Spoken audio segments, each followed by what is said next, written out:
Hello students. अपनी पिछली class में हमने देखा था कि किस तरह से भारत में जो महिलाएं हैं उनका प्रतिनिधित्व जो है वो लोकसभा और राज्यों की विधानसभाओं में बहुत कम है। और इस स्थिति से हम लोग कैसे बाहर निकले और क्या प्रयास हमने किस लेवल पे किया है वो आज हम देखने का प्रयास करेंगे। इस समस्या से पार पाने का अथवा इस समस्या को सुलझाने का एक तरीका तो ये हो सकता है कि जो निर्वाचित संस्थाएं हैं उनमें महिलाओं के लिए कानूनी रूप से एक उचित हिस्सा तय कर दिया जाए। यानी जो भी निर्वाचित संस्थाएं हैं भारत की उनमें नियम बना करके कानून बना करके महिलाओं को कुछ स्थान जो हैं वो दे दिए जाएं ताकि उन स्थानों पर महिलाओं का ही निर्वाचन हो।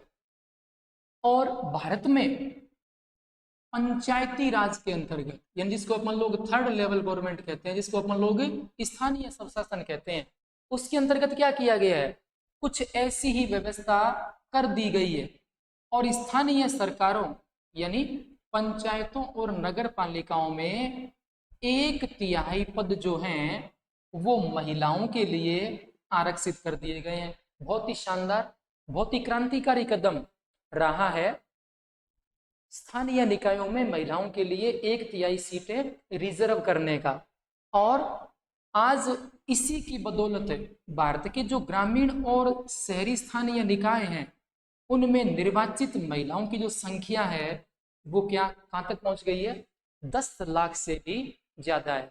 तो बहुत अच्छी बात है, बहुत शुभ संकेत है महिला सशक्तिकरण की दिशा के लिहाज से ये कि इतनी बड़ी मात्रा में जो महिलाएं हैं वो स्थानीय निकायों के लिए निर्वाचित हैं।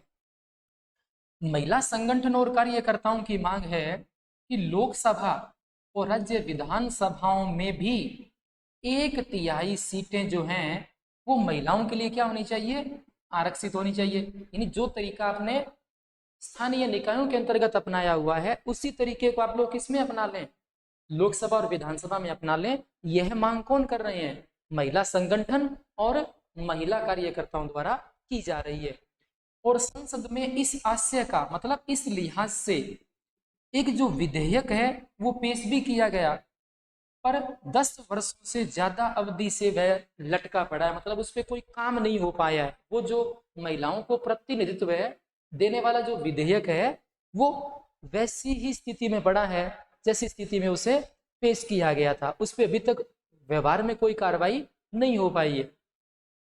और सभी जो राजनीतिक पार्टियां हैं वो इस विधेयक को लेकर अभी तक सहमति नहीं बना पाई है, एकमत नहीं हो पाई है टोटल राजनीतिक पार्टियां कि हमें महिलाओं को राजनीतिक प्रतिनिधित्व देना है, नहीं देना है या किस हद तक देना है। इस मामले में उनका कोई विचार स्पष्ट नहीं है और इसीलिए यह विधेयक क्या नहीं हो पाया, पास नहीं हो पाया है।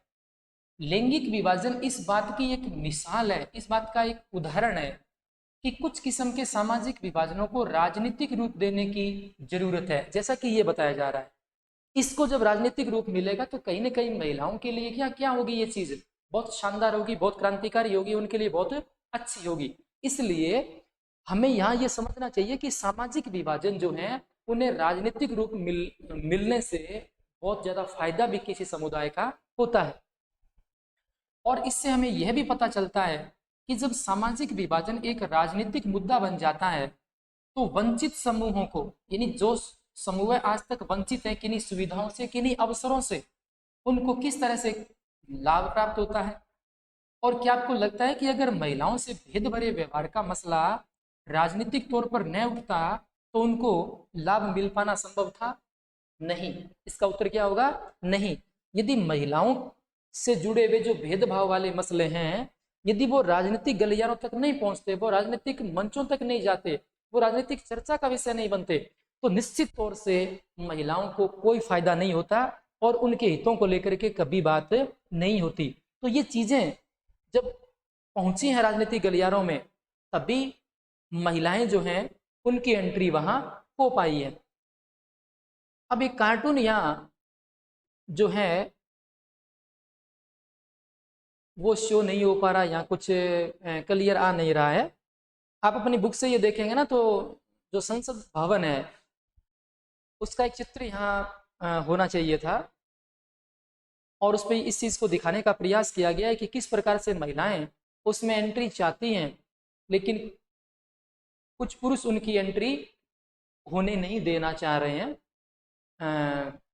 माफ़ी चाहूँगा कि वो यहाँ प्रिंट नहीं है कार्टून, मैं वैसे ही आपको ये बता रहा हूँ कि संसद जो भवन है उसके जो नीचे फर्स्ट फ्लोर पे जो गेट हैं उनमें कुछ पुरुष लोग जो हैं वो उन गेट्स को रोके हुए खड़े हैं। मतलब वो ये चाह रहे हैं कि इसमें महिलाओं की एंट्री ना हो, जबकि उन्हीं पुरुषों में राइट साइड में एक महिला खड़ी है और वो ये चाह रही है कि मेरी एंट्री संसद भवन में हो। तो कुछ जो पुरुष लोग खड़े हैं दूसरे फ्लोर पे, वो उस महिला को ये आश्वासन दे रहे हैं कि चिंता मत करना, हम तुम्हारे लिए कोई ना कोई रास्ता ढूंढ ही लेंगे। कहने का मतलब महिलाओं की जो मौजूदगी है, महिलाओं का जो प्रतिशत है, महिलाओं की जो हिस्सेदारी है, वो संसद में आज नहीं तो कल, कल नहीं तो परसों इस चीज पे काम होगा ही होगा। और उनके लिए भी सीटें जो हमने स्थानीय निकायों में कर रखी हैं उसी लेवल पर, उसी तर्ज पर वहां भी आरक्षित होंगी। लेकिन हो सकता है उन्हें इस चीज के लिए थोड़ा वेट और करना पड़े।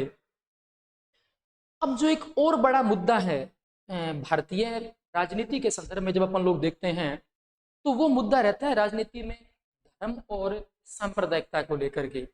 धर्म के बारे में तो आप सब भली भांति जानते हैं। भारत एक बहुधार्मिक देश है, बहुत सारे धर्मों की मान्यता यहाँ है। लेकिन ये जो सांप्रदायिकता है ये क्या चीज है, और इसको लेकर के किस तरह से जो देश का सद्भाव है, भाईचारा है, वो कई बार बिगड़ जाता है। इसको हम लोग थोड़ा सा यहाँ संक्षेप में समझने का प्रयास करेंगे कि सांप्रदायिकता होती क्या है। यानी एक तरह से लोगों का जो धार्मिक कट्टरपन होता है, आप अपने धर्म को मानते हो, उसका प्रचार प्रसार करते हो, उसकी पूजा पद्धति का तरीका आपको पसंद है, वो चीजें आप लोग करिए, बहुत अच्छी बात है, करनी भी चाहिए। लेकिन आप अपने धर्म को ही सब कुछ मानो, उसे सर्वोपरि मानो, और आप अन्य धर्मों के बारे में उल्टी सीधी बातें करो, उन धर्मों की आप लोग आलोचना करो, उनके बारे में आप अनाप शनाप कुछ भी बोलो, तो आपकी ये जो इस किस्म की सोच है वही क्या कहलाती है, सांप्रदायिकता कहलाती है। यानी धर्म के आधार पर आप एक तरह से बहुत घटिया मानसिकता से जब ग्रस्त हो जाते हैं, तो वो जो चीज है आपकी वो सांप्रदायिकता में बदल जाती है। जिसके उदाहरण जो है अक्सर हम लोग समय समय पर भारतीय राजनीति में देखते रहते हैं। कुछ अपने नेता भी ऐसे हैं जो इस चीज को लेकर के राजनीति करते हैं, वो सांप्रदायिकता के रंग में अपने को पूरे तरीके से रंगे रहते हैं। तो ये जो चीजें रहती हैं वो राजनीति को किस प्रकार से प्रभावित करती हैं, इन चीजों पे चर्चा हम लोग यहाँ करेंगे। लेकिन पहले हम लोग यहाँ एक देख लेते हैं, जब इस तरह का मुद्दा हम लोग शुरू करेंगे तो वहां कहीं ना कहीं एक पारिवारिक कानून का जिक्र आएगा। आपके बात बोले और भेद बोले के अंतर्गत तो पारिवारिक कानून है क्या, उस चीज को हम लोग पहले देख लेते हैं। विवाह, तलाक, गोद लेना और उत्तराधिकार जैसे परिवार से जुड़े मसलों से जो संबंधित कानून है उन्हें हम लोग क्या कहते हैं, पारिवारिक कानून कहते हैं। यानी कहीं ना कहीं महिलाएं ये कहती हैं कि परिवारों के जो कानून बने हुए किसी भी समाज में, किसी भी समुदाय में, वो महिलाओं को बराबरी का दर्जा नहीं देते हैं। कहीं ना कहीं हर समाज के, हर समुदाय के जो पारिवारिक कानून है उसमें पुरुषों को ज्यादा महत्व दिया गया है। और इसी चीज को लेकर के जो पारिवारिक कानून है उनको लेकर महिलाओं को ये शिकायत है कि वो हमारे साथ भेदभाव भरा व्यवहार करते हैं। हमारे देश में सभी धर्मों के लिए अलग अलग पारिवारिक कानून बने हुए हैं, यानी पारिवारिक कानून जो उनके पर्सनल लॉ हैं वो अलग अलग बने हुए हैं। और ये जो पर्सनल लॉ है, ये जो उनके पारिवारिक कानून है, वो कहीं ना कहीं महिलाओं को लेकर के बराबरी का दर्जा उन्हें नहीं देते हैं। कहीं ना कहीं पुरुषों को उनमें ज्यादा महत्व मिला हुआ है और इसी चीज को लेकर के महिलाएं ज्यादा परेशान रहती हैं। तो अब हम एकदम अलग किस्म के सामाजिक विभाजन की चर्चा करते हैं, यानी धार्मिक अंतरों पर आधारित विभाजन की।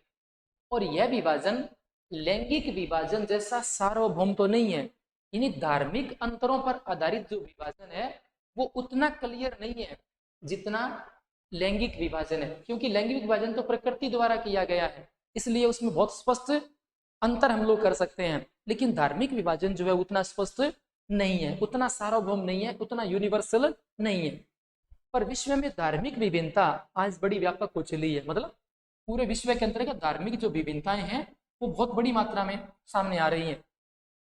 और भारत समेत अनेक देशों में अलग अलग धर्मों को मानने वाले लोग रहते हैं, जैसा कि हमने पहले चर्चा कर ली है। जैसा कि हमने उत्तरी आयरलैंड के मामले में देखा, अगर लोग एक धर्म को माने लेकिन उनकी पूजा पद्धति और मान्यताएं अलग अलग हो, तब भी गंभीर मतभेद पैदा हो जाते हैं। यानी एक ही धर्म को मानने वाले लोगों की यदि पूजा पद्धति अलग है, उस धर्म को लेकर के उनकी मान्यताएं अलग अलग हैं, तब भी कहीं ना कहीं क्या होता है, धर्म को लेकर एक विभाजन जो है वो अपने सामने आ जाता है। और लैंगिक विभाजन के विपरीत धार्मिक विभाजन जो है वो अक्सर राजनीति के मैदान में अभिव्यक्त होता है। यानी लैंगिक विभाजन समाज में नजर आता है, लेकिन ये जो धार्मिक विभाजन है वो समाज में हमें कम नजर आता है, और कहीं ना कहीं वो राजनीति के मैदान में ज्यादा सामने आता है, ज्यादा सामने खुल करके आता है। लेकिन इन चीजों को लेकर के होना क्या चाहिए, उसके कुछ उदाहरण जो हैं वो अभी हम देखेंगे। पहली चीज जो इसके अंतर्गत आती है वो क्या है, तो देखिए कि भारत के एक महापुरुष महात्मा गांधी जो थे, उनकी क्या मान्यता है वो देखिए। गांधी जी कहा करते थे कि धर्म को कभी भी राजनीति से अलग नहीं किया जा सकता। यानी वो ये मानते थे कि धर्म और राजनीति एक ही चीज है, इनमें कोई बहुत बड़ा अंतर नहीं है। यानी उनके कहने का मतलब ये था कि राजनीति में वही लोग आए जो सच्चे मन से लोगों की, जनता की सेवा करना चाहते हैं, ऐसे ही लोगों को राजनीति में आना चाहिए।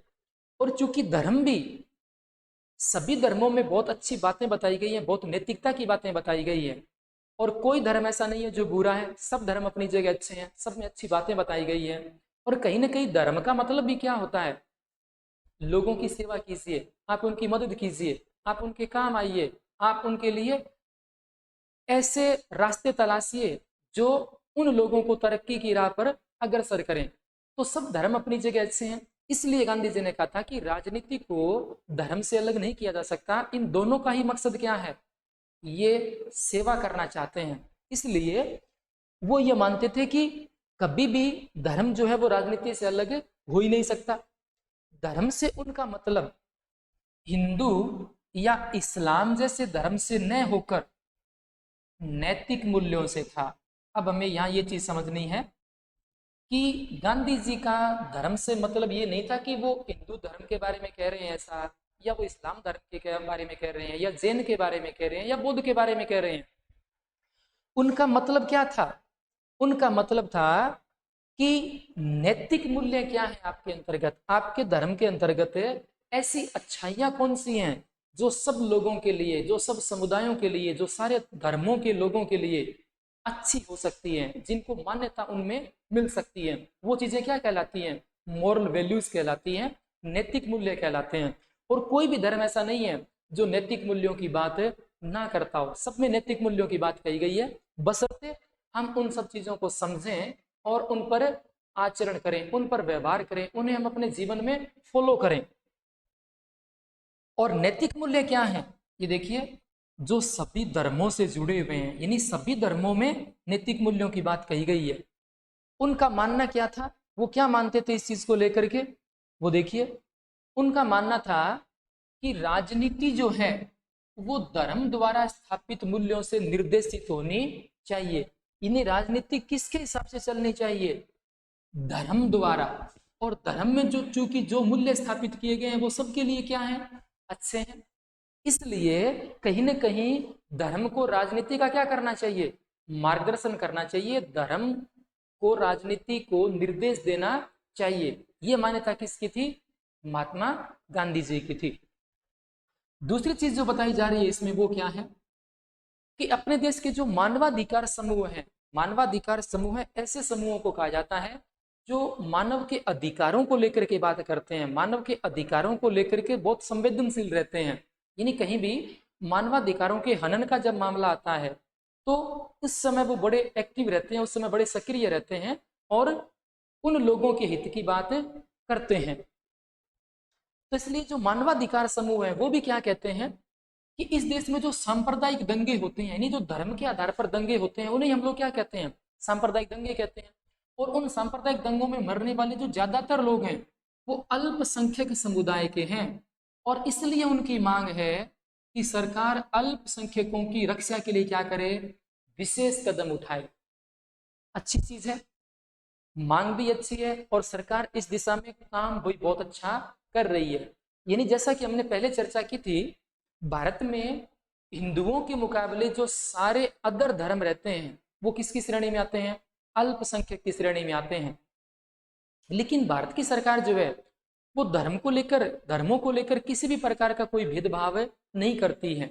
लेकिन वो मानवाधिकार संगठन जो है, समूह जो है, वो अपने रिसर्च से, अपने शोध के मुताबिक ये कहते हैं कि यहाँ जब भी सांप्रदायिक दंगे होते हैं तो कहीं ना कहीं उनमें मरने वाले जो लोग हैं वो अल्पसंख्यक समुदायों के होते हैं।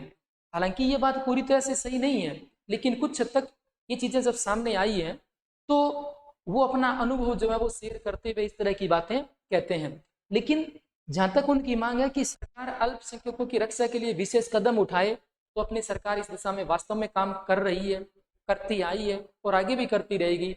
यहाँ किसी भी धर्म के व्यक्ति को ऐसा महसूस नहीं होता कि मुझे मेरा धर्म मानने से कोई रोक रहा है, मुझे मेरे धर्म की पूजा पद्धति को मानने से कोई रोक रहा है, या कहीं ना कहीं मुझे इस बात का डर है कि मैं किसी अल्पसंख्यक धर्म की श्रेणी के अंतर्गत आता हूँ तो मैं मेरे धर्म को मेरी मर्जी से नहीं मान सकता। इस तरह की कोई चीजें नहीं है। यानी धर्म को लेकर के अपनी सरकार जो है वो किसी तरह से भेदभाव नहीं करती है और वो अल्पसंख्यक समुदायों को पूरी सुरक्षा देने का वायदा करती है और वो ऐसा कर भी रही है। तीसरी चीज जो रहती है उसमें हम लोग देखते हैं कि जो महिला आंदोलन है, यानी महिलाओं को लेकर के, महिलाओं के हितों और अधिकारों को लेकर के जो आंदोलन होते हैं उन्हें हम लोग क्या कहते हैं, महिला आंदोलन। तो महिला आंदोलनों का क्या कहना है कि सभी जो धर्म है उनमें जो वर्णित यानी लिखे गए जो पारिवारिक कानून है, इस पर चर्चा हम लोग पहले भी कर चुके हैं, इसी के लिए मैं आपको कह रहा था कि इसके बारे में चर्चा आएगी या हम लोग इस शब्द पे पहले ही बात कर लेते हैं क्योंकि ये आपके आगे इस विवरण में आने वाला है। तो सभी धर्मों में जो पारिवारिक कानून है वो क्या करते हैं, महिलाओं से भेदभाव करते हैं। और इन महिला आंदोलनों की ये मांग है कि सरकार को इन कानूनों को क्या करना चाहिए, समता मुल्क यानी सबके लिए बराबरी का दर्जा देने के लिए उनमें बदलाव करने चाहिए। यानी जो पारिवारिक कानून वो चाहे किसी भी धर्म के हो, महिला आंदोलन ये कहते हैं कि उनमें महिलाओं के साथ भेदभाव होता है। तो इसलिए उन महिला आंदोलनों की मांग क्या है कि अब उन पारिवारिक कानूनों में बदलाव किया जाना चाहिए और वो पारिवारिक कानून बराबरी के होने चाहिए, यानी वो पुरुष व महिला को लेकर किसी भी प्रकार का कोई भेदभाव ना करें। ये चीजों ना महिला आंदोलनों के संदर्भ में या महिला आंदोलनों द्वारा उठाई गई मांगों के लिहाज से निकल के सामने आती है। ये सभी मामले धर्म व राजनीति से जुड़े हुए हैं और इसलिए ये बहुत गलत या खतरनाक भी हमें लगते नहीं है। विभिन्न धर्मों से जो निकले विचार, आदर्श और जो मूल्य हैं वो राजनीति में एक भूमिका निभा सकते हैं। यानी विभिन्न धर्मों से निकली हुई जो अच्छी चीजें हैं वो राजनीति में अपना एक इम्पोर्टेंट रोल प्ले कर सकते हैं, एक अच्छी भूमिका जो है उसका निर्वहन वो कर सकते हैं और लोगों को एक धार्मिक समुदाय के तौर पर अपनी जरूरतों, हितों और मांगों को राजनीति में उठाने का क्या है, अधिकार है। जो लोग राजनीतिक सत्ता में हैं, यानी जिनके हाथ में सत्ता की चाबी है, उन्हें क्या करना चाहिए, उन्हें धर्म के कामकाज पर नजर रखनी चाहिए। यानी धर्म किस तरह का काम कर रहा है यह सत्ता में बैठे हुए लोगों को भली भांति देखना चाहिए। क्यों देखना चाहिए, अगर वह किसी के साथ भेदभाव करता है, यानी कोई धर्म जो है ना वो किसी के साथ भेदभाव करे या किसी के दमन में, उत्पीड़न में, शोषण में सहयोगी की भूमिका निभा रहा है, तो सत्ता में बैठे लोगों को ऐसा करने से, ऐसा होने से रोकना चाहिए।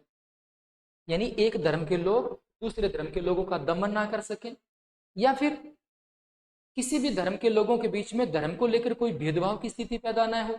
इन सब चीजों पे सत्ता में बैठे लोग कड़ी नजर रखें और उन्हें जहां कहीं भी कोई दिक्कत नजर आती है, परेशानी नजर आती है, उस चीज पर वो गौर करें। अगर शासन सभी धर्मों के साथ समान बर्ताव करता है तो उसके ऐसे कामों में कोई बुराई नहीं है। यानी सरकार को धर्मों के मामले में तटस्थ रहना है, वो सब धर्मों के मामले में बराबरी का व्यवहार करे, किसी भी धर्म की बातें वो बहुत बढ़ा चढ़ा के ना करें, अथवा किसी भी धर्म के मामले में उसका रवैया जो है, नजरिया जो है वो नकारात्मक नहीं रहना चाहिए। इसलिए होना क्या चाहिए कि समान बर्ताव यदि धर्मों को लेकर के सरकार करती है तो उससे लोगों को किसी भी प्रकार की दिक्कत नहीं होगी, और वो अपने अपने धर्म का अपने अपने हिसाब से क्या कर पाएंगे, मानना संभव बना पाएंगे। अब एक सवाल यहाँ जो ये किया जा रहा है वो देखिए कि ये बालिका जो यहाँ आपके सामने है एक कार्टून के द्वारा, कि मैं धार्मिक नहीं हूँ, मुझे सांप्रदायिकता और धर्मनिरपेक्षता की परवाह क्यों करनी चाहिए। यानी कि मैं किसी भी धर्म को मानती नहीं हूँ, मेरा कोई धर्म नहीं है, मैं धार्मिक हूं ही नहीं, तो मुझे ये सांप्रदायिकता और धर्मनिरपेक्षता की परवाह करनी क्यों चाहिए। तो पहले हम लोग ये देखेंगे कि ये धर्मनिरपेक्षता होती क्या है। जब किसी भी देश का कोई राजकीय धर्म नहीं होता है, यानी वहां की सरकार ये नहीं कहती कि भाई हमारा ये कोई धर्म है, ये हमारा मुख्य धर्म है, वहां की सरकार किसी भी एक धर्म को अपना धर्म नहीं मानती है, बल्कि वो सभी धर्मों को बराबरी का दर्जा देती है, सभी धर्मों को समान महत्व प्रदान करती है। उस देश को हम लोग क्या कहते हैं, धर्मनिरपेक्ष देश कहते हैं।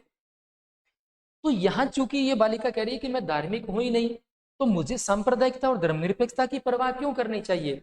क्योंकि हम लोग एक ऐसे देश में रहते हैं जहाँ धर्मों को लेकर के लोग बड़े संवेदनशील रहते हैं, अक्सर धर्मों को लेकर के यहाँ झगड़े होते रहते हैं, विवाद होते रहते हैं।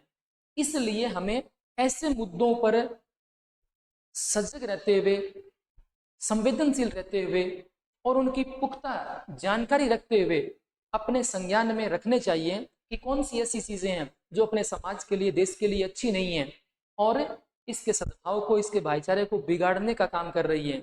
हमें ऐसी तमाम चीजों से बाहर रहना चाहिए और ऐसा करने वाले लोगों को हमें समझाना चाहिए, उन्हें यह बताना चाहिए कि भारत किसी एक धर्म का नहीं बल्कि अनेक धर्म को मानने वाले लोगों का देश है।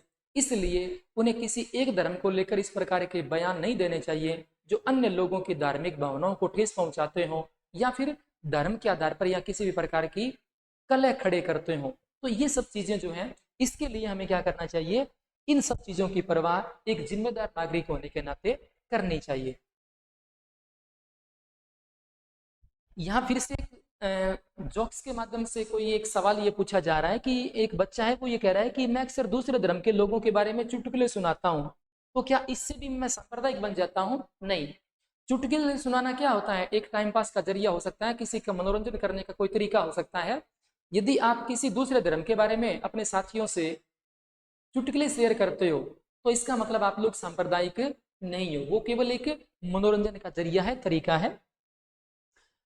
अब हम लोग एक बड़ी जो दिक्कत रहती है उस पर चर्चा करेंगे, और वो दिक्कत है सांप्रदायिकता को लेकर के। यानी धर्मों को मानना, अपने अपने धर्म को मानना कोई बुराई नहीं है, आप लोग धूमधाम से उन्हें मान सकते हैं, लेकिन कहीं ना कहीं आप लोग अपने धर्म को श्रेष्ठ मानने के चक्कर में अन्य दूसरे धर्मों की अवहेलना करते हैं, उनके अनुयायियों को आप लोग भला बुरा कहते हैं, उन्हें आप लोग एक अच्छी नज़र से नहीं देखते हैं।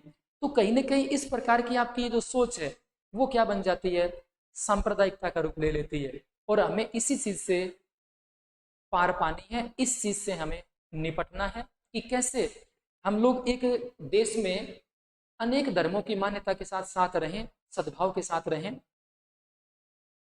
तो सांप्रदायिकता क्या है वो देखिए, समस्या तब शुरू होती है जब धर्म को राष्ट्र का काम मान लिया जाता है, आधार मान लिया जाता है।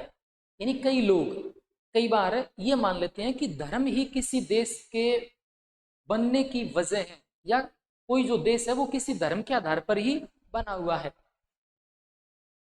और उत्तरी आयरलैंड का जो उदाहरण हमने देखा था वो राष्ट्रवाद की एक ऐसी ही अवधारणा से जुड़े खतरों को दिखाता है। राष्ट्रवाद आपका अपने देश के प्रति जो लगाव रहता है, जो प्यार रहता है, जो स्नेह रहता है, उसे हम लोग क्या कहते हैं, राष्ट्रवाद कहते हैं। लेकिन आपका ये राष्ट्रवाद किस हद तक सही है वो चीज भी आपको भली भांति पता होनी चाहिए। आप अपने धर्म का अनुसरण करने के मामले में दूसरे धर्मों को अनदेखा करते हैं, उनके अनुयायियों से भला बुरा कहते हैं, तो वो आपका राष्ट्रवाद नहीं है, वो आपकी धर्म को लेकर एक संकीर्ण मानसिकता को दिखाता है, और यही चीज आगे चलकर कहीं ना कहीं सांप्रदायिकता में बदलती है। तो हमें इन चीजों से बचना है।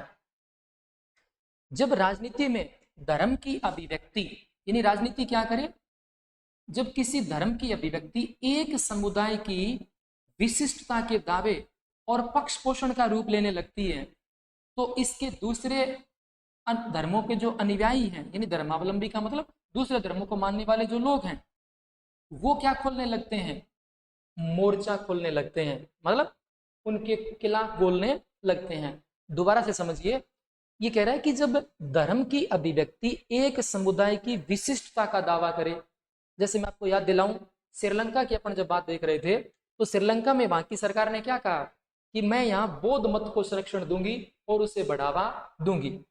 तो एक धर्म के बारे में जब वहां की सरकार क्या करती हो, बात करती हो, उस एक धर्म का पक्ष पोषण करती हो, तो क्या होगा, तो उस धर्म को जो मानने वाले अनुयायी हैं, वो दूसरे धर्मावलंबियों के खिलाफ क्या खोलने लगेंगे, मोर्चा खोलने लगेंगे। मतलब दूसरे धर्म के लोगों के बारे में आप कुछ भी बोलने लगोगे, उनके साथ कैसा भी आप लोग व्यवहार करना लगोगे, ऐसी सिचुएशन आ सकती है।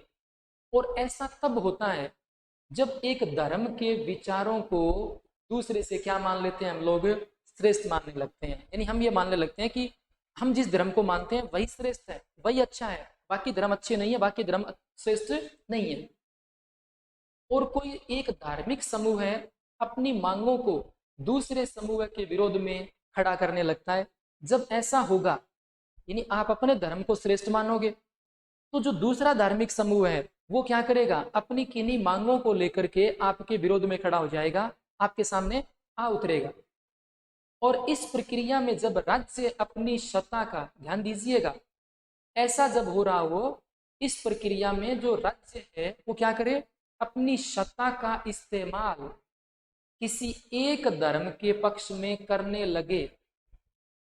राज्य ये कह रहा है कि मैं तो भैया इस एक धर्म की बात कहता हूं, इस एक धर्म का पक्ष लेता हूं, तो स्थिति और ज्यादा विकट होने लगती है, खराब होने लगती है। और राजनीति से धर्म को इस तरह जोड़ना ही क्या कहलाती है, सांप्रदायिकता कहलाती है।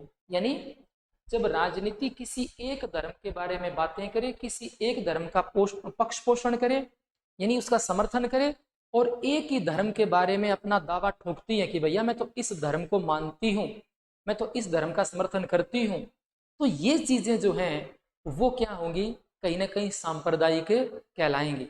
और इसलिए किसी भी लोकतांत्रिक देश की सरकार को इन सब चीजों के बारे में बहुत सावधान रहना चाहिए, और उसका नजरिया सभी धर्मों को लेकर के एक जैसा होना चाहिए। सांप्रदायिक राजनीति इस सोच पर आधारित होती है कि धर्म ही सामाजिक समुदाय का निर्माण करता है। दूसरी बात क्या बता रहे हैं कि जो सांप्रदायिक आधार पर जो लोग राजनीति करते हैं, उनकी सोच भी क्या रहती है, उन्हें यह लगता है कि धर्म से ही क्या होता है, कोई समाज बनता है, और इस मान्यता के अनुकूल सोचना ही क्या कहलाएगा, सांप्रदायिक। जब वो लोग सोच लेते हैं कि धर्म ही किसी समुदाय के बनने का क्या है, आधार है, तो ये सोचना ही क्या कहलाती है, सांप्रदायिकता कहलाती है। और इस सोच के अनुसार एक खास धर्म में आस्था रखने वाले लोग एक ही समुदाय के होते हैं। सांप्रदायिक सोच के अनुसार बात चल रही है, तो उनके मौलिक हित एक जैसे होते हैं, और समुदाय के लोगों के आपसी मतभेद सामुदायिक जीवन में कोई अहमियत नहीं रखते हैं।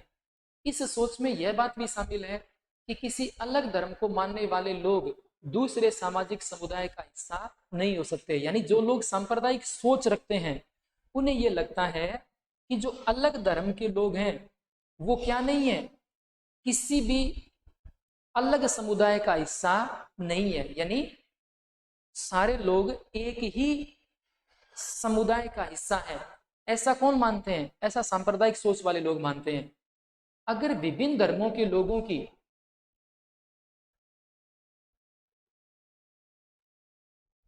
सोच में कोई समानता दिखती है, तो यह ऊपरी और बेमानी होती है। यानी उन्हें यह लगता है कि विभिन्न धर्मों की सोच में कोई समानता जो है ना, तो वो होती नहीं है। यदि वो है तो वो केवल दिखावटी है, और बेईमानी है। अलग अलग धर्मों के लोगों के हित तो अलग अलग होंगे ही, उनमें टकराव भी होगा, ये निश्चित बात है। अलग अलग धर्म के जो लोग हैं, अलग अलग धर्म की मान्यता वाले जो लोग हैं, उनके हित भी अलग होंगे, और ऐसा होने से यह भी स्वाभाविक है कि उनमें टकराव की स्थिति भी आ सकती है।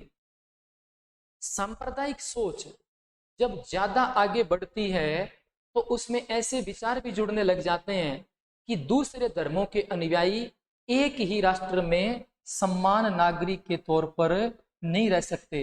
यानी एक समय बाद वहां के लोगों को यह लगने लगता है कि इस देश में हमारा साथ रह पाना संभव नहीं है, और इस कारण ये जो चीजें हैं वो एक सांप्रदायिक सोच से पूरी तरह से ओतप्रोत हो जाती है।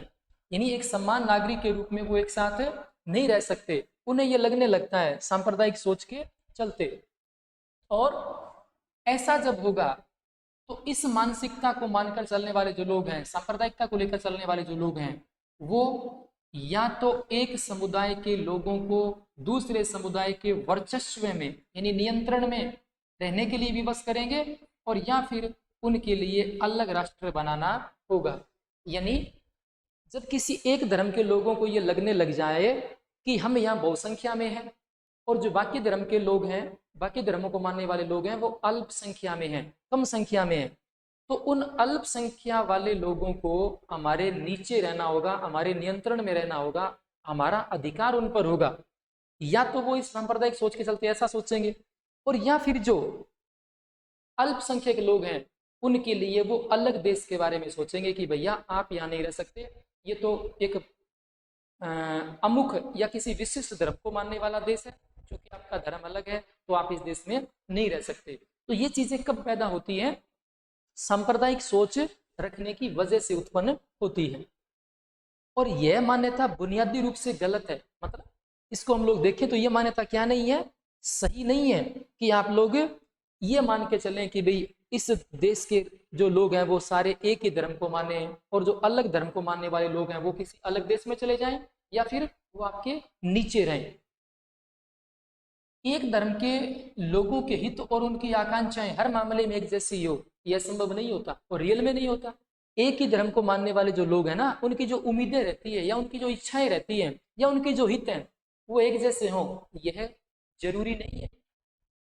हर व्यक्ति कई तरह की भूमिका निभाता है, उसकी जो हैसियत और पहचान है वो भी अलग अलग होती है, और हर समुदाय में तरह तरह के विचारों के लोग रहते हैं, उन्हें अपनी बात कहने का पूरा पूरा अधिकार होता है। और इसलिए एक धर्म से जुड़े सभी लोगों को किसी गैर धार्मिक संदर्भ में एक करके देखना कहीं ना कहीं उन अनेक धर्मों को मानने वाले लोगों की आवाज को क्या करना होता है, दबाना होता है। यानी एक देश में रहने वाले लोग हैं या एक ही समुदाय के जो लोग हैं, उनकी धर्म को लेकर के मान्यताएं अलग अलग हो सकती हैं, लेकिन हमें कतई ये नहीं सोचना चाहिए कि उन लोगों की सोच भी वैसी है जैसी हमारी है, वो लोग भी वही करना चाहते हैं जैसा हम करना चाहते हैं। यदि कहीं ऐसा होता है तो इसका मतलब है जो गैर धार्मिक संदर्भ में एक करके आप जब सब लोगों को देखते हो, यानी जो लोग आपके धर्म को मानते भी हैं और जो नहीं भी मानते हैं, उनकी सोच भी आपको लगे कि आप जैसी है, तो कहीं ना कहीं ये क्या है, आप उन विभिन्न समुदायों की आवाजों को दबाने का प्रयास कर रहे हो, जो किसी भी सूरत में अच्छी चीज नहीं कही जा सकती। अब यहां से आपके एक जो बड़ा प्रश्न बन सकता है वो क्या बन सकता है कि सांप्रदायिकता राजनीति में कौन कौन से रूप धारण कर सकती है, अथवा सांप्रदायिक राजनीति के कौन कौन से रूप हो सकते हैं। इस चीज को लेके हमें बहुत ध्यान रखना है कि जो सांप्रदायिकता है वो राजनीति में किन किन रूपों में हमारे सामने आती है। पहली चीज हम लोग देखने का प्रयास कर रहे हैं, सांप्रदायिकता की सबसे आम अभिव्यक्ति दैनंदिन, दैनंदिन का मतलब है रोज के, हर रोज के जीवन में दिखती है। यानी जो सांप्रदायिकता है उसकी सबसे खास जो अभिव्यक्ति है, आम अभिव्यक्ति है, वो हम लोग अपने रोजाना के जीवन में देख सकते हैं। और इनमें धार्मिक पूर्वाग्रह, धार्मिक समुदायों के बारे में बनी बनाई धारणाएं और एक धर्म को दूसरे धर्म से श्रेष्ठ मानने की मान्यताएं शामिल हैं। मतलब जब हम लोग सांप्रदायिकता की अभिव्यक्ति को देखते हैं अपने हर रोज के जीवन में, तो हमें ये चीज नजर आती है कि उनमें क्या होता है, धार्मिक पूर्वाग्रह होता है। पूर्वाग्रह का मतलब क्या होता है, आप किसी भी धर्म के बारे में एक सोच विकसित कर लेते हो, एक धारणा बना लेते हो, उसी को हम लोग क्या कहते हैं, पूर्वाग्रह कहते हैं। चाहे आप इस धर्म के बारे में कुछ जाने अथवा ना जाने, लेकिन आप उसके बारे में अपनी एक विचारधारा जो है वो बना लेते हो, वो पूर्वाग्रह होता है। और धार्मिक समुदायों के बारे में लोगों की धारणाएं बन जाती हैं, वो कहीं से सुन लेते हैं, वो कहीं से पढ़ लेते हैं, और इसके चलते उन्हें लगने लगता है कि जो एक धर्म है वो दूसरे से क्या है, श्रेष्ठ है, ऐसा मानने वो लग जाते हैं।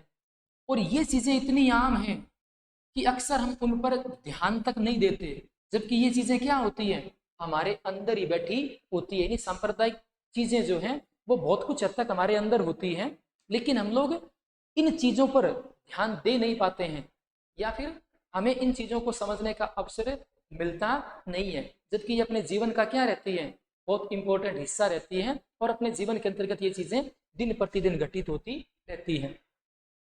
दूसरी चीज क्या बता रहा है सांप्रदायिक राजनीति के अंतर्गत, कि सांप्रदायिक सोच अक्सर अपने धार्मिक समुदाय का राजनीतिक प्रभुत्व स्थापित करने के फिराक में रहती है। यानी जो लोग सांप्रदायिक आधार पर सोचते हैं, उन्हें क्या लगता है कि जो उनका धार्मिक समुदाय है उसका क्या होना चाहिए, उस देश की राजनीति में प्रभुत्व होना चाहिए, महत्व होना चाहिए, उनका शासन होना चाहिए, उनकी सत्ता होनी चाहिए। और फिराक का मतलब होता है कोशिश। वो इस कोशिश में रहते हैं कि वो जिस धर्म को मानते हैं उस समुदाय का उस देश की राजनीति में बहुत महत्वपूर्ण स्थान होना चाहिए। जो लोग बहुसंख्यक समुदाय के होते हैं उनकी यह सोच बहुसंख्यकवाद का रूप ले लेती है। यानी यदि वो लोग जो कि ऐसा सोचते हैं वो किस कम्युनिटी से हो, किस समुदाय से हो, ज्यादा संख्या वाले से हो, तो उसे हम लोग क्या कहते हैं, बहुसंख्यकवाद कहते हैं। जो अल्पसंख्यक समुदाय के होते हैं उनमें यह विश्वास अलग राजनीतिक इकाई बनाने की इच्छा का रूप ले लेता है। यानी जब बहुसंख्यकों को लगता है कि शासन पर हमारी पकड़ है, हम ज्यादा संख्या में हैं, तो कहीं ना कहीं अल्पसंख्यक समुदाय के जो लोग हैं वो इस चीज को लेकर के उनसे अलग होने की बात करने लगते हैं, या उनसे अलग राजनीतिक इकाई बनाने की जो इच्छा है वो उनमें प्रबल होने लग जाती है। तो ये है सांप्रदायिक राजनीति का दूसरा रूप। अब तीसरी चीज जो हमारे बीच में आती है वो क्या है, वो ये रहती है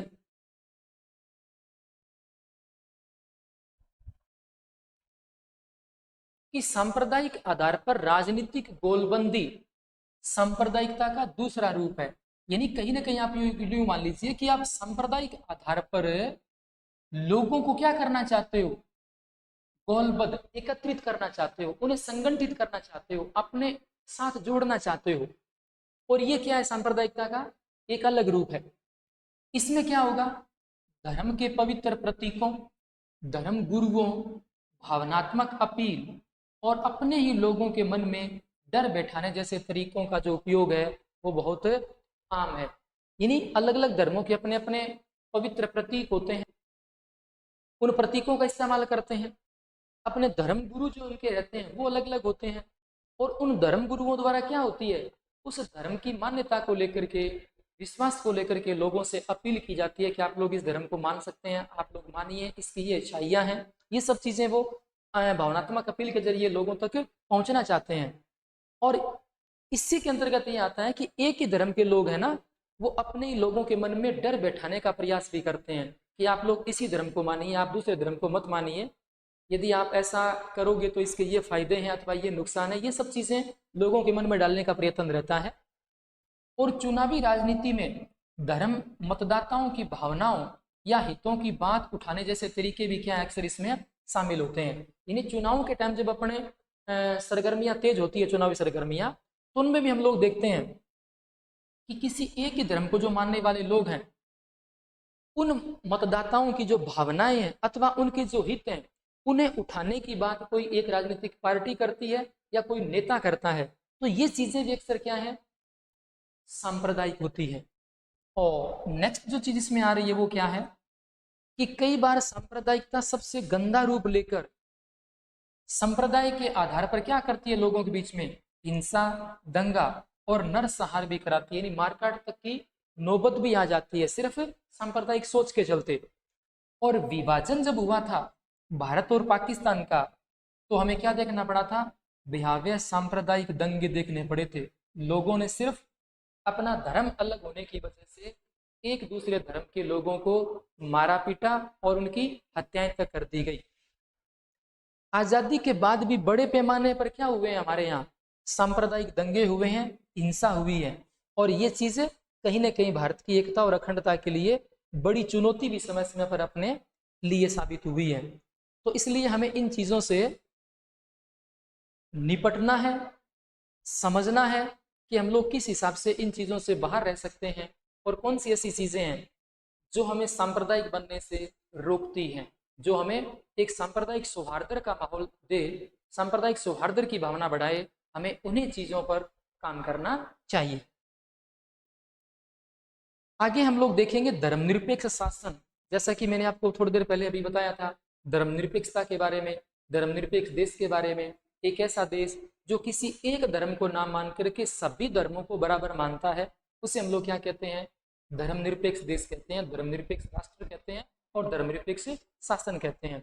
तो धर्मनिरपेक्ष शासन के बारे में जब लोग चर्चा कर रहे हैं तो यहाँ क्या देखेंगे कि सांप्रदायिकता हमारे देश के लोकतंत्र के लिए एक बड़ी चुनौती रही है। जैसे कि हमने पीछे देखा है, हमारे संविधान निर्माता जो थे, जिन लोगों ने, जिन विभूतियों ने हमारे संविधान को लिखा था, उन्हें इस चीज को भली भांति देखने और समझने का मौका मिला था कि हम लोग भारत को कोई ऐसा देश नहीं बना सकते जो किसी एक ही धर्म की मान्यता को महत्व देता हो।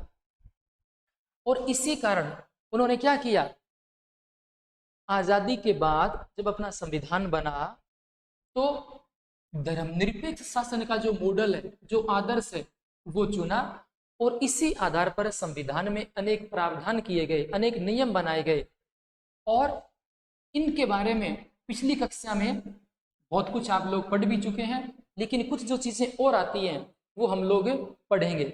और यहाँ से एक प्रश्न जो आपका बन सकता है वो ये प्रश्न बन सकता है कि भारत को धर्मनिरपेक्ष राज्य बनाने के लिए संविधान में क्या क्या प्रावधान किए गए हैं, अथवा आप लोग किन किन तर्कों के आधार पर यह सिद्ध कर सकते हैं कि भारत एक धर्मनिरपेक्ष देश है। तो अगली कुछ जो चीजें हम लोग पढ़ेंगे, कुछ जो पॉइंट्स पढ़ेंगे, उनमें यह बताया जाएगा कि हमारा जो शासन है वो कैसे धर्मनिरपेक्ष है, किन कारणों से, ऐसी कौन सी चीजें हैं जो हमें धर्मनिरपेक्ष बनाती हैं। तो पहली चीज इसमें क्या बताई जा रही है आपके लिए, वो देखिए, भारतीय राज्य ने किसी भी धर्म को राजकीय धर्म के रूप में अंगीकार नहीं किया है। जैसा कि मैंने आपको पहले ही बताया, भारत क्या नहीं मानता? किसी भी धर्म को राज्य का धर्म नहीं मानता है। और अंगीकार का मतलब होता है स्वीकार, यानी हमने किसी भी धर्म को अपने राज्य का धर्म स्वीकार नहीं किया है। श्रीलंका में बौद्ध धर्म, पाकिस्तान में इस्लाम और इंग्लैंड में ईसाई धर्म का जो दर्जा रहा है, उसके विपरीत भारत का संविधान किसी धर्म को विशेष दर्जा नहीं देता है। यानी जो 3 देशों के एग्जाम्पल हमने अभी देखे हैं, श्रीलंका में बौद्ध धर्म को विशेष दर्जा दिया गया, पाकिस्तान में इस्लाम धर्म को विशेष दर्जा दिया गया, इंग्लैंड में ईसाई धर्म की विशेष मान्यता है, उसे विशेष दर्जा दिया गया है। लेकिन इन तीनों देशों के विपरीत भारत में क्या है?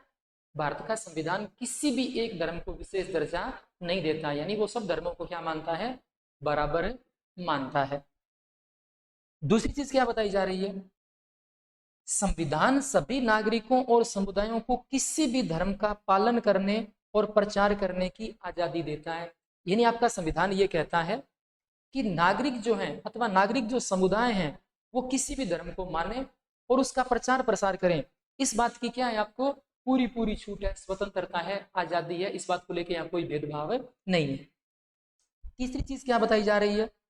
संविधान धर्म के आधार पर किए जाने वाले किसी भी तरह के भेदभाव को अवैधानिक घोषित करता है, गैर कानूनी मानता है। यानी कोई भी जो व्यक्ति है वो धर्म को लेकर के किसी भी प्रकार का व्यवहार जो है वो नहीं कर सकता, या किसी भी प्रकार का भेदभाव जो है वो नहीं कर सकता। यदि वो ऐसा करता है तो वो क्या है?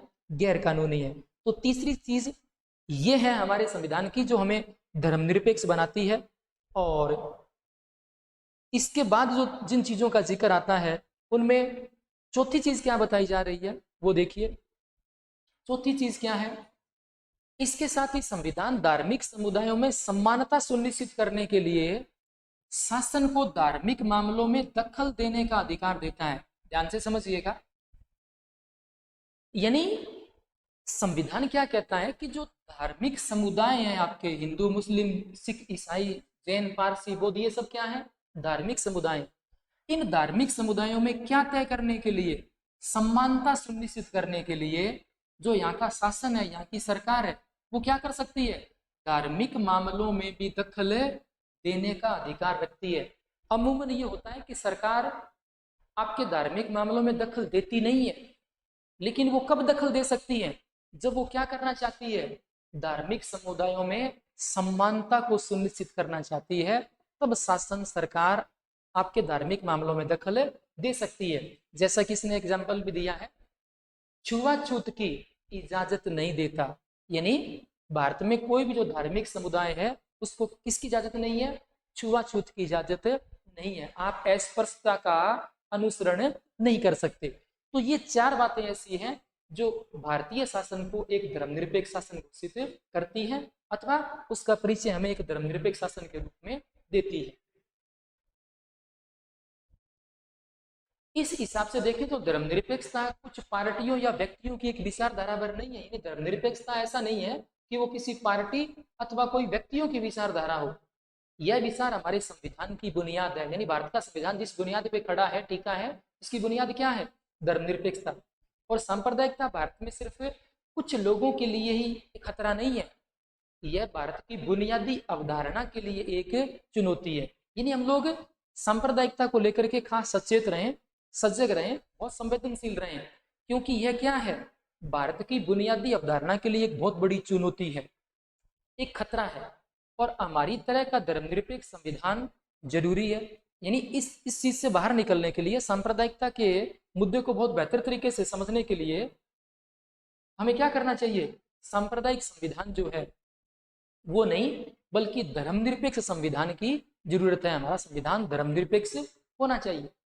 पर अकेले इसी के बूते सांप्रदायिकता का मुकाबला नहीं किया जा सकता। यानी हम लोग केवल सांप्रदायिक न हो या सांप्रदायिक न होने की बात सोचकर या धर्मनिरपेक्ष शासन की बात सोचकर ही हम लोग सांप्रदायिकता का भली भांति मुकाबला नहीं कर सकते हैं। हमें अपने दैनंदिन जीवन में सांप्रदायिक जो पूर्वाग्रह हैं और जो दुष्प्रचार हैं उनका मुकाबला करना होगा। और ऐसी तमाम बातें जो भारत के सांप्रदायिक सौहार्द को बिगाड़ती हैं, लोगों के बीच में भाईचारे या सद्भावना को कम करती हैं, ऐसी तमाम चीजों को हमें फटकारना होगा, ललकारना होगा और ऐसे लोगों से अपना किनारा हमें करना होगा। तथा धर्म पर आधारित गोलबंदी का मुकाबला राजनीति के दायरे में करने की जरूरत है।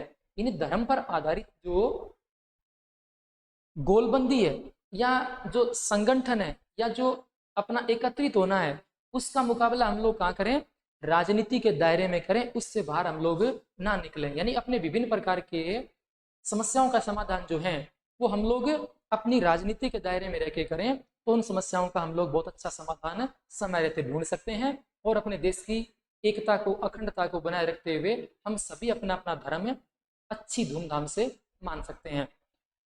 अब इसके बाद विद्यार्थियों नेक्स्ट क्लास जो अपनी रहेगी उसमें हम लोग चर्चा करेंगे जाति और राजनीति के बारे में।